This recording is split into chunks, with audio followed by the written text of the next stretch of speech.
Bonjour Marina. Bonjour Guillaume. Merci de bien vouloir participer à cette interview pour en savoir plus sur ton projet de Tiny House. Est-ce que tu veux en quelques mots te présenter, nous dire un peu qui tu es? Avec plaisir. Déjà, merci de me proposer cette possibilité. Moi, je trouve ça trop cool de pouvoir échanger sur le sujet. Je suis intarissable, je saoule tout le monde, j'ai que le mot tiny à la bouche, c'est insupportable. Du coup, moi, je m'appelle Marina Stanek, j'ai 31 ans. C'est toujours un exercice difficile. Comment tu te résumes en quelques mots? Mon métier, je suis rédactrice web et je suis aussi formatrice en réseaux sociaux. J'ai fait l'acquisition d'une tiny, j'ai du mal à le dire au présent, mais c'est fait. Trop bien. Et oui, justement, tu es rédactrice web, tu as ta propre chaîne YouTube aussi. Tu disais que tu es coach en réseaux sociaux et tout ça. Ouais. Raconte-nous peut-être un peu ton parcours, comment tu es arrivé là, ce que tu fais exactement. Ouais, du côté professionnel, en fait, à la base, si tu veux, moi j'ai un master assez classique en com de marque, un truc d'une grande école, un peu tout pété. Et disons que je me suis construite, j'ai eu la chance d'avoir des beaux stages, des belles expériences professionnelles. Notamment, j'étais rédactrice web chez mademoiselle.com. C'est là où j'ai fait mes armes en tant que rédactrice. Super. Et c'était une super expérience. Et puis après, j'ai été community manager pour Enjoy Phoenix. Et après, je me suis mise à mon compte. Je fais un très très condensé en gros. Super intéressant. Merci beaucoup. Flatteur pour l'ego. Non mais voilà, du coup, et là maintenant ça fait un peu plus d'un an et bientôt 2 ans que je suis à mon compte et du coup j'ai des clients divers et variés dans le domaine du développement personnel, tout ce qui gravite autour du bien-être, ça m'intéresse, donc j'ai la chance de pouvoir sélectionner mes clients et je suis aussi formatrice en réseaux sociaux du coup. La petite maison a été créée en 2014, qu'on fait partie des premiers à avoir créé des tiny house en France et qu'on s'est rapidement rapproché de l'entreprise Quadrapol pour pouvoir produire parce que, du coup, avec des Français, parce que Frédéric Robert, le patron de Quadrapol, est un Français qui est tombé amoureux de la Pologne pour le savoir-faire autour de la maison Saturbois, pour les filières d'approvisionnement aussi, justement, de bois issus de forêts protégées, de forêts durablement gérées, des bois qui, parfois, nous, en France, on a du mal à avoir accès parce qu'on n'a pas toute cette filière, on n'a pas toute cette histoire de la maison aux Saturbois qu'ils peuvent avoir dans la région de Cracovie. Donc effectivement, tu l'as dit à juste titre, et c'est bien de le rappeler, on travaille aujourd'hui main dans la main avec Quadrapol et nous, l'équipe, la nouvelle équipe Ma Petite Maison, composée d'Arnaud et Cope qui sont associés, puis de Sabrina et moi qui sommes employés pour le moment. C'est ça, on travaille à vraiment chercher cette cohérence entre le rapport qualité-prix et puis l'impact environnemental. Et c'est pas incohérent en fait de produire en Pologne aujourd'hui parce que on a ces bois qui sont issus de ce forêts durablement gérées, parce qu'on a cette expertise, parce que c'est produit de manière intelligente aussi, avec un atelier qui ressemble plus à une usine parce qu'il y a un côté un peu chaîne de montage, mais dans le côté intelligent de l'usine. C'est-à-dire on consomme le moins de matériaux possible en produisant en bonne intelligence. Et donc, tu l'as dit, tu as un projet de Tiny House qui se concrétise. Depuis quand tu as ce projet? Comment est-ce qu'il a commencé? Quand est-ce qu'il a commencé? À la base, c'était vraiment un running gag, c'était limite pas une blague, mais c'était un peu, tu sais, une lubie. Je me disais, je voyais ça sur Instagram, je voyais ça sur plein de popées sur les réseaux. Les gens commençaient à entendre parler de ce terme-là, de ces modes de vie alternatifs, si je puis dire. Et voilà, en fait, au début, c'était en mode, moi, j'habitais à Paris, en région parisienne, dans un studio. Je lâchais 700 € de loyer par mois et je commençais à plus être très alignée. Et pour être tout à fait honnête, je pouvais plus payer mon loyer, concrètement. On va dire, il y a eu le creux de la crise, etc., avec la pandémie. Enfin, j'ai vécu une phase assez complexe. Je suis rentrée chez mes parents. Et puis, en fait, j'ai parlé de mon projet au banquier de mes parents qui, très étonnamment, m'a suivie. Mais ça a été avec on en parlera peut-être plus au niveau administratif, plus en détail, mais avec une facilité déconcertante au vu de moi, mon statut. Si tu veux, moi, je m'étais dit, entrepreneuse, c'est impossible. Je me disais, j'arriverai jamais à avoir un prêt pour obtenir ça. Il fallait un CDI. Et en fait, il m'a suivi. Ça s'est précipité, on va dire, un peu comme ça. Pour mon plus grand bonheur, je précise. Oui, c'est génial. Toi, ça répond à un vrai besoin, c'est-à-dire que tu avais besoin de te loger et tu as trouvé ça comme une solution rationnelle qui te convenait. Est-ce qu'il y avait aussi une notion d'écologie derrière? Oui. Complètement, il n'y avait pas, évidemment, pour accéder à la propriété, évidemment, quand tu regardes tous les documentaires ou les trucs sur YouTube, les contenus sur les tiny, il y a évidemment cet aspect, ça me permet d'accéder à la propriété sans avoir à m'endetter sur 30 ans, sur 25 ans, sur des sommes vraiment qui sont, moi, que je trouve énormes, qui font un peu flipper. Il y avait cette partie-là, mais il y avait évidemment la partie écolo. Si tu veux, moi, dans mon parcours, j'ai toujours beaucoup bougé, de par mes études, de par mes histoires personnelles, ce qui fait que toutes les années et demie, j'étais amenée à changer de ville. Et ce qui a fait que j'ai dû toujours voyager, limite, alors j'exagère, mais avec une valise cabine, un sac à dos, quoi. J'ai toujours eu très peu de possessions matérielles.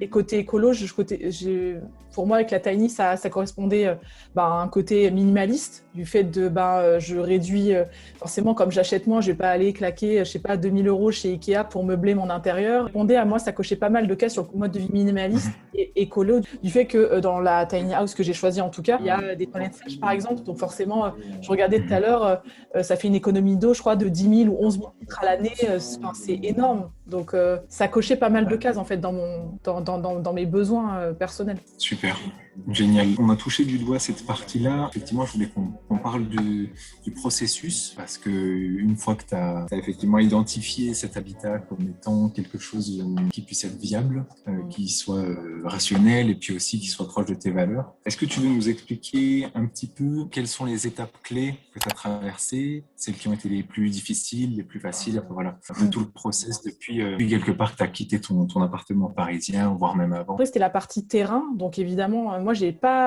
pas l'acquisition d'un terrain parce que pour moi, déjà, je peux pas financièrement. Donc, ça m'oblige à réfléchir autrement. Le terrain, si tu veux, pour moi, je le loue parce que c'est plus logique, puisque je vais pas acheter un terrain si j'achète une tiny house pour bouger. Enfin, je trouve que c'est deux choses qui collent pas. Pour moi, ce que j'ai fait, c'est que je me suis rapprochée de l'association qui s'appelle Hameau Léger. Pour tous ceux qui nous écoutent, c'est vraiment une association que je trouve géniale, qui a beaucoup de ressources, ne serait-ce que sur leur site internet et sur leur chaîne YouTube, pour la législation qui est parfois un peu complexe.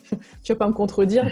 Sur le côté fiscal, tout ça, comment s'installer et tout. L'association m'a permis de rentrer en contact avec un réseau dans ma région pour rentrer en contact avec des propriétaires et tout, pour m'installer. Mais je pense que c'est vraiment du cas par cas et que c'est quand même, il n'y a pas encore à part à Rezé et à Saint-Brieuc, je crois, il n'y a pas encore beaucoup de villages de tiny house, d'habitat léger. Donc, c'est au cas par cas selon la localisation de la personne, quoi. On mettra le lien de Hameau Léger, de tout ce qu'on peut dire là, bien sûr, dans la description de la vidéo. Parce qu'au niveau, on nous pose souvent aussi la question de l'assurance. Toi, comment tu fais Est-ce que tu as déjà une solution? Non, pas encore, c'est en cours puisque c'est ma banque qui va s'en occuper. Donc là, comme moi, j'en suis à un stade où tu le sais par rapport à mon projet, mais les gens qui nous écoutent le savent pas, les plans sont seulement en cours de validation auprès de ma petite maison. Donc moi, je suis pas encore à ce stade. J'ai même pas encore l'immatriculation. Donc pour moi, c'est encore assez abstrait. Mais pour l'assurance, ça sera quelque chose qu'il faudra régler assez rapidement. Et ça, c'est quelque chose que ma banque m'a proposé de voir. Et au niveau de la législation, c'est eux qui vont proposer. Donc on va apprendre ensemble, parce que ça, évidemment, comme c'est considéré comme un véhicule, en fait, puisque c'est sur au niveau des assurances, je ne sais pas trop comment ça se passe, en fait. Donc, je suis en train d'apprendre. D'accord. Mais en général, ce qu'on entend, on essaie de se rapprocher aussi de partenaires banque et assurance. Et ce qu'on entend, effectivement, c'est qu'il y a ce côté remorque, le côté habitation, si c'est ton habitation principale et tout ça. Donc, c'est chouette si ta banque qui te finance ton habitat est capable de te proposer une assurance pour ça. Ça veut dire que ce sera cohérent et puis ça leur permettra de connaître encore mieux ce type d'habitat. Donc c'est chouette. Concrètement, comment est-ce que tu as choisi par rapport à tes valeurs écologiques, tout ce qui va être par rapport à l'autonomie, que tu vas avoir quelques panneaux solaires ou un petit peu de récupération d'eau de pluie, comment est-ce que tu te positionnes là-dessus? Alors pour être tout à fait honnête, moi si j'avais eu le budget, j'aurais aimé la rendre totalement autonome, ce qui n'a pas été possible dans la budgétisation de mon projet malheureusement, puisque pour être tout à fait transparente, moi j'ai réussi à emprunter à hauteur de 40 000 €, pas un centime de plus, puisque sinon je dépassais l'autonomie nettement par rapport à ma situation. Donc en fait il aurait fallu 7 000 € supplémentaires pour la rendre autonome. Et sincèrement, pour quelqu'un qui a entre guillemets un CDI ou un travail classique, alors je sais pas non plus un travail, je travaille pas dans un cirque ou je sais pas un truc en commun, mais enfin c'est tout à fait possible pour moi de budgéter ces 7 000 € supplémentaires. En tout cas moi ça n'a pas été possible. Par contre, c'est quelque chose que j'envisage, comme me disait pour ceux qui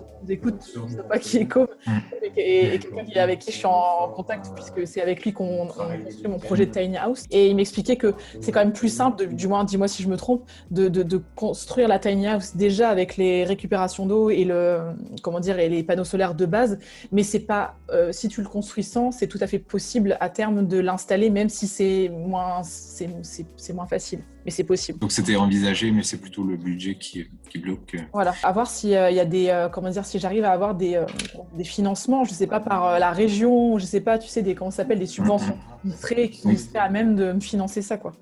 Et de toute façon, tu as dit, donc ça a aussi impacté ton choix pour le terrain. C'est-à-dire que toi, il te fallait un terrain sur lequel il y ait l'eau, l'électricité et tout ça.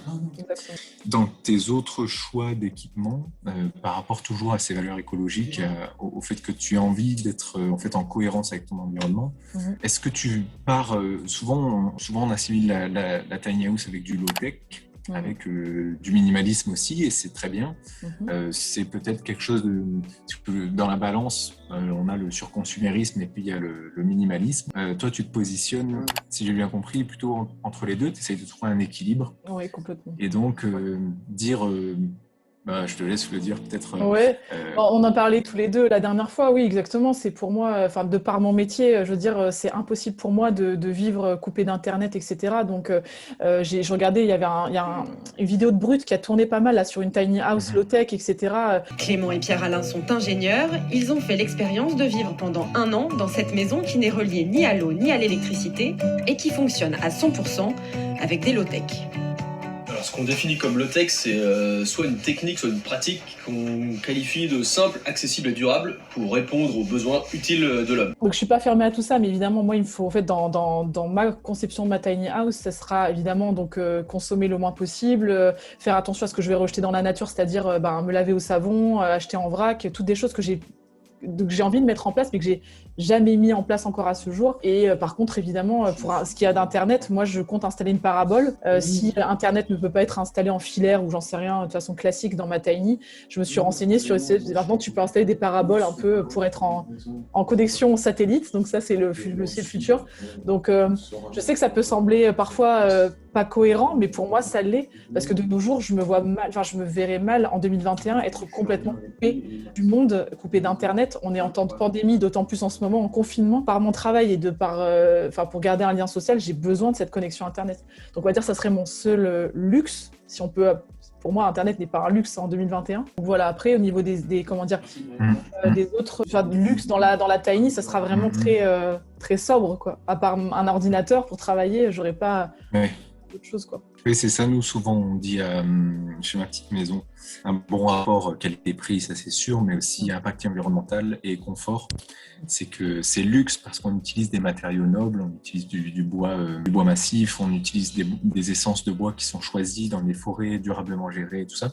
Donc c'est ce côté-là, luxe effectivement et confort, tout en étant dans un impact environnemental minimal. Et en fait, comme tu le disais au début de notre vidéo, rien que le fait de vivre en tiny, même si tu vis en fait un peu comme avant, tu fais déjà des économies parce que tu as moins de points d'eau, tu as moins de besoins, t'as pas la place de mettre un lave-vaisselle, donc tu vas peut-être, ou en tout cas, tu n'as pas la place de mettre certaines choses qui sont très consommatrices.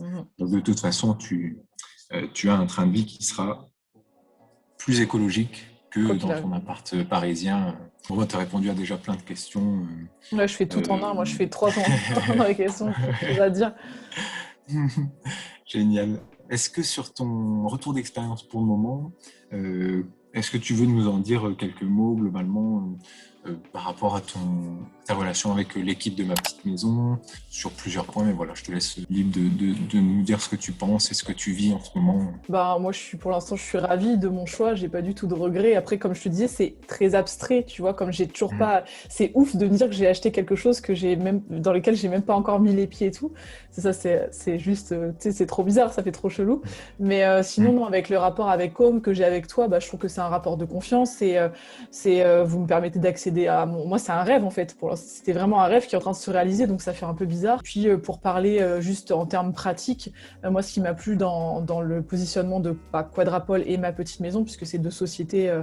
Moi, c'était le côté rapport qualité-prix. Pour moi, ça rassemblait à la fois le côté qualitatif, comme m'a dit que la tiny, elle allait, enfin, en tout cas, le bois, il y avait certains bois qui venaient de Pologne. Dis-moi si je me trompe. C'est ça qui Moi, je suis d'origine polonaise, alors j'y ai vu une symbolique. Ça m'a touchée. Et puis, c'était vraiment, comme tu disais, comme tu l'as très bien dit à juste titre, le côté qualitatif, sobre. Et moi, je cherchais vraiment quelque chose de sans fioriture, mais qualitatif. Et ça, par rapport au prix, moi, ça me convenait en fait. J'étais OK de payer 40 000 euros pour ma maison et j'ai décidé de le faire avec ma petite maison, quoi. Enfin, j'ai confiance, j'ai hâte que ça se concrétise parce que c'est abstrait, mais j'ai dit 3 fois. Merci. Merci pour ta confiance. Tu nous as dit que tu parlais de ta tiny house à tout le monde. J'allais dire, est-ce que tu as déjà recommandé la tiny house à ta famille, tes amis? Oui, franchement, mais je pense que ça va être... c'est con, mais tu vois, je me vois bien installer ma tiny et faire des gens un peu par curiosité, mais pas du tout déplacés, et se dire c'est quoi, et poser plein de questions, et voir que c'est un mode de vie qui je veux dire, qui n'est pas en marge, en fait. J'ai l'impression que des fois, c'est associé comme une volonté de s'extraire du monde, alors que moi, pas du tout. J'ai envie d'être dans le monde, mais j'ai envie d'être dans le monde avec ma tiny pour l'instant.